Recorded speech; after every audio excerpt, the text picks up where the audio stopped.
Phone tapping కేసులో కీలక పరిణామం చోటు చేసుకుంది. ఎస్ఐబి మాజీ చీఫ్ ప్రభాకర్ రావు అరెస్టుకు వారెంట్ జారీ అయింది.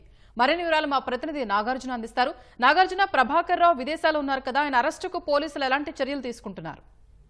ఈ కేసులో సంచలనం సృష్టించినటువంటి ఫోన్ ట్యాపింగ్ వ్యవహారంలో ఇప్పటికీ A1 గా ప్రభాకర్ రావు చేర్చారు. ఇప్పటి వరకు అరెస్ట్ చేసిన నిందితుల తర్వాత వాళ్ళని విచారించిన తర్వాత ఈ మొత్తానికి కీలక సూత్రధారి ప్రభాకర్ ఆధీనంలోనే అధికారులందరూ పనిచేశారు. ఆ కేసు అతన్ని A1 గా చేశారు. తర్వాత ఇతను సహకరించినటువంటి మీడియా సంస్థ యజమాని శ్రవణ్ రావును కూడా ఈ కేసు A6 గా చేశారు. అయితే వీళ్ళిద్దరూ ఆ కేసు నమోదు కాకముందే అంటే విదేశాల్లో ఉన్నట్లుగా దర్యాప్తు అధికారులు గుర్తించారు. వాళ్ళకి సంబంధించి అరెస్ట్ చేసేందుకు దీనిపై 73 CRPC కింద వారెంట్ జారీ చేయాలి. వారెంట్ జారీ చేసి దాని ద్వారా న్యాయ సలహా తీసుకొని రెడ్ కార్నర్ నోటీసులకు ముందుకు వెళ్లే విధంగా తాము ఈ కేసును దర్యాప్తు చేస్తామనే విధంగా పోలీసులు చూస్తున్నారు. ఇందులో భాగంగానే కొన్ని రోజుల క్రితం వారెంట్ జారీ చేయాల్సిందిగా నాంపల్లి కోర్టులో వాళ్ళు పిటిషన్ దాఖలు చేశారు. A1 ప్రభాకర్ రావు, A6 శ్రవణ్ రావుపై నాన్ బెయిల్ 73 CRPC కింద వారెంట్ జారీ చేయాలని కోరారు. దీనిపై విచారణ జరిపినటువంటి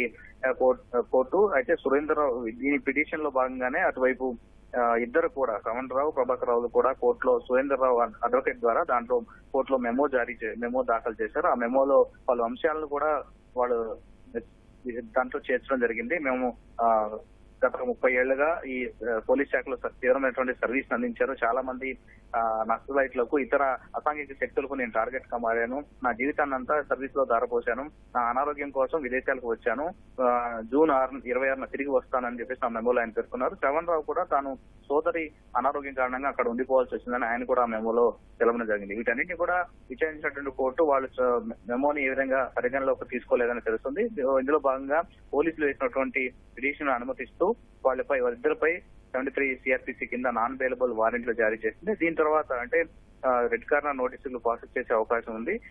మన దేశంలో ఉన్నటువంటి CBI నోడల్ కేంద్ర హోంశాఖ ద్వారా మన దేశానికి నోడల్ గా ఉన్నటువంటి ఈ రెడ్ కార్నర్ నోటీసులకు సంబంధించి విదేశాల్లో ఉన్నటువంటి ఇద్దరు US లో ఉన్నారు కాబట్టి వాళ్ళని అక్కడ ఉన్నటువంటి దర్యాప్తు సంస్థలకు పంపించి వారి ద్వారా వాళ్ళని అరెస్ట్ చేసే విధంగా ప్రాసెస్ చేసేందుకు ఈ వారెంట్ ఉపయోగపడుతుంది. కాబట్టి ఈ వారెంట్ ద్వారా తదుపరి విచారణను పంజాగుట్ట పోలీసులు ముందుకు వెళ్ళినారు. ప్రస్తుతం వీళ్ళిద్దరూ కూడా A1 గా ప్రభాకర్ రావు, A6 శ్రవణ్ కుమార్ పై నాన్ బెయిలబుల్ వారెంట్ జారీ చేస్తూ కొద్దిసేపటి నాంపల్లి కోర్టు తీర్పునిచ్చింది.